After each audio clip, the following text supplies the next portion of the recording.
Welcome into Coach's Corner, Jordon Woodruff, and I want to start off saying the reason I'm here over the holidays, we lost a beloved member of our community, as well as a great person and a great friend with Sean Anderson. So that's the reason I'm here. I'm going to be taking over for the rest of this semester, but certainly Sean and his family and our thoughts and prayers as we certainly want to remember him as he did this for so long. So certainly want to put that out there.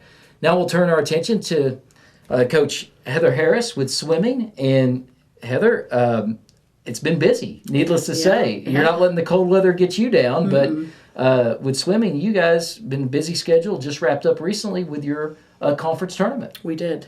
We went to conference. It was in Edmond on last Friday. We swam really, really well.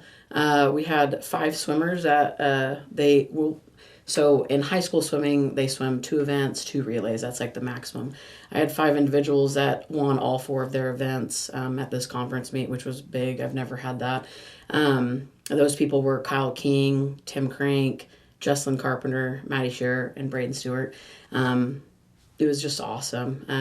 Unfortunately, we lost to Enid. We get out peopled because we don't have a big program.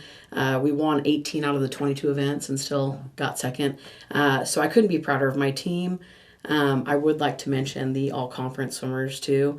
My all-conference swimmers were Alyssa Sullivan, Kyle King, Jesslyn Carpenter, Tim Crank, Maddie Shearer, Braden Stewart, and then I had a couple that were honorable mentions, and that was Tanner Estes, Priscilla Ard, Riley Ladner, McCunney, Coleman, Iona Payne, and Tanner Estes. So just a really, really fantastic conference meet. I was really proud of them. Yeah, and how have you seen kind of the growth over this season with some of those athletes? It's been huge. I've never really seen them have an off day yet, and so I'm hoping it's not going to be the last few meets of the season. Right. But they just, they have goals. They want to win some state titles this year. It's going to be really hard for us ever to win a state title just with the amount of people that we have. But the boys definitely have a really good shot at doing that in a couple relays, couple individual events. And the girls do too. I have couple really good swimmers, girl swimmers that have good chances of winning a state title as well. So hopefully we get that done. That's the goal. And I think that's something with Ponca, and we see it in other sports too sometimes. Mm-hmm. There's so many of these bigger 6A schools that have so much, and Ponca being 6A, sometimes on that lower end. Yep. So you're going out there and sometimes knowing maybe I don't have the people to compete for that state championship, but you're just as involved with everybody else, and those individual state champions mean a real big deal for this community. Oh yeah, for sure. They're just as good as any other state team in the state, and there is a real possibility for 5 of my athletes to win a couple events at state. They've posted some of the fastest times this whole season, and people kind of brush us off. I've heard that last regional when our boys won the 200 free relay at regionals, we beat Jinx by 2 seconds. And they were like, who's Ponca City? Who's Ponca City? I was like, well, we're about to show you who Ponca City is, So, it's exciting. It's an exciting time for my sport in this town. And I hope, people are excited about it. And, there's a mentality when you talk about sports sometimes, and we think about some of the bigger sports or basketball, football, but talk about the mentality when it comes to swimming, because you have the individuals that are going on naturally. It's this guy or this girl versus everybody from the other schools, and then you have the team aspect of that as well. So talk about kind of that mentality and how important it is, and how these are just as fierce athletes as pretty much any other athlete. Yeah, and I know every team practices hard, and we practice really hard. And I told them just the other day, 2 years ago I couldn't have given them the sets that I was giving them this year. We swim anywhere between 3 to 4 miles every day in the pool, so that's between 5,000 to 6,000 yards in the pool. And it's a grueling sport. It's physically grueling, but it's also very mental. They train so hard from August to February to drop hundredths of a second in a race. If you drop a second, that's a big deal, and that's hard to do. And they did that at conference, and they're going to keep doing it at regionals and state. But yeah, it's grueling, and you have good individuals, and then you have the relay side of it, which makes it team.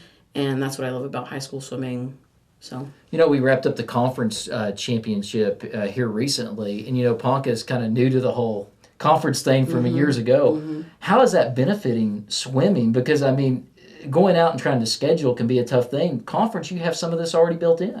yeah, I really love that we're back in a conference.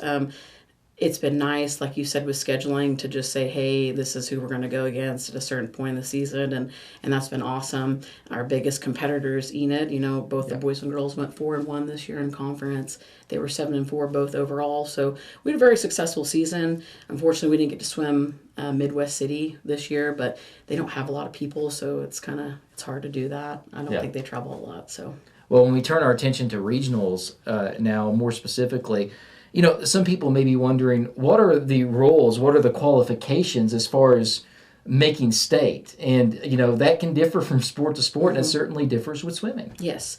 So February 3rd, we'll go to Jinx and swim our region. We're in the East region. And then at the same time, the West region will be going on. It's the top 24 times make it. So in both regions. So we don't find out until late that night when all the results are posted of who made state. And then the top 16 relay times will advance as well to the state meet. All right. And when it comes to the kids, naturally, every kid's been working hard. They're going to get their opportunity.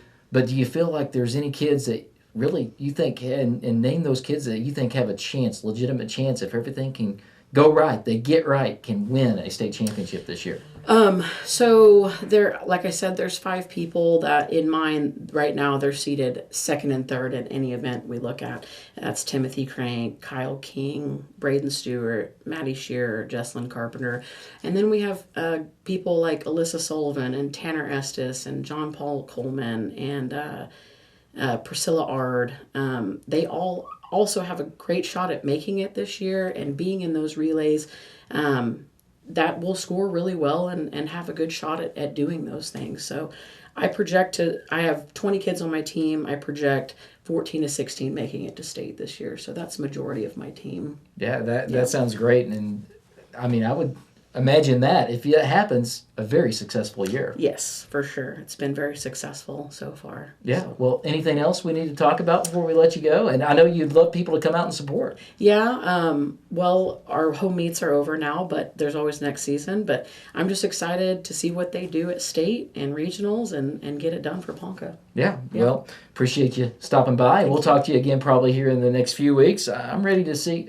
I would love to talk to you right before state or right after state. For sure. And really right after state. And if somebody has a gold medal they're talking about. Yeah. They give gold medals, right? They do. Yeah. They do, yeah. So that would be great. When's the last time Ponca had a state champion swimmer? Club swimming, we had one last summer. We had a girl, Maddie Shearer, she won 100 breast. But high school hasn't been since 2006, so my senior year. But it wasn't me. It was a boy. So it's been a while. That'd be quite an accomplishment if we could get the first one, and I guess that would be 17 years, right? Yes, big time. So, awesome. Well, best of luck, and we hope you can get it done. Thank you. So that is going to do it for Coach's Corner. Jordon Woodruff saying so long. Thanks to Heather Harris. Thanks for watching, and we'll catch you next time right here on Coach's Corner. Until then, Jordon Woodruff saying, go Cats.